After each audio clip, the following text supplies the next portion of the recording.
Hello friends, কেমন আছো তোমরা সবাই? তো আশা করি ভালো আছো। তো স্বাগত জানাচ্ছি বেঙ্গলি টেকের এক নতুন ভিডিওতে। তো গাছ আজকে বলবো কীভাবে তুমি তোমার ভিডিওর ব্যাকগ্রাউন্ড রিমুভ করবে। ঠিক আছে, তো চলো শুরু করা যাক। তো প্রথমে তোমার কাছে তোমার মোবাইল ফোন হোম স্ক্রিন এবং সেখান থেকে তোমাকে ক্রোম ব্রাউজার অ্যাপ্লিকেশনে ক্লিক করতে হবে। ক্রোম ব্রাউজার অ্যাপ্লিকেশনে ক্লিক করার পর এই জায়গায় সার্চ করতে হবে তোমাকে unscreen.com। unscreen.com সার্চ করার পর এই জায়গায় ক্লিক করে দেবে। তো ক্লিক করার পর এই জায়গায় কিন্তু তোমার অটোমেটিক্যালি যে unscreen.com যে ওয়েবসাইট আছে সেটা কিন্তু এসে গেছে। তোমার এই জায়গায় আপলোড ক্লিপে ক্লিক করতে হবে। আপলোড ক্লিক করার পর তোমার এই জায়গায় ফাইল ছেড়ে দিতে হবে। যে কোনো একটা ভিডিও তোমাকে এই জায়গায় চুজ করতে হবে। তো আমি আপাতত এই ভিডিওটা নিয়ে নিচ্ছি, ঠিক আছে। তো দেখতে পাচ্ছ এই জায়গায় কিন্তু প্রিপেয়ারিং হচ্ছে ভিডিওটা, মানে ভিডিওর যে ব্যাকগ্রাউন্ড যেটা আছে সেটা কিন্তু রিমুভ হচ্ছে আস্তে আস্তে। তো একটু ওয়েট করতে হবে।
তো ফাইনালি গাইস, আমার ভিডিওর যে ব্যাকগ্রাউন্ড ছিল সেটা কিন্তু রিমুভ হয়ে গেছে। তুমি এই জায়গাতে ব্যাকগ্রাউন্ডটাকে চেঞ্জও করতে পারো, ঠিক আছে। যে কোনো একটা ক্লিপ দিতে পারো ওই জায়গা থেকে।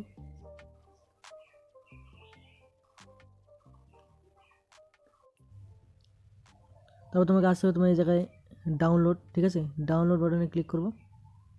ডাউনলোড এই জায়গায় ক্লিক করার পর এই জায়গায় তোমার ভিডিওটা যেটা আছে সেই ভিডিওটা কিন্তু ডাউনলোড হয়ে যাবে। তো ফিরছি একটা নতুন ভিডিওতে।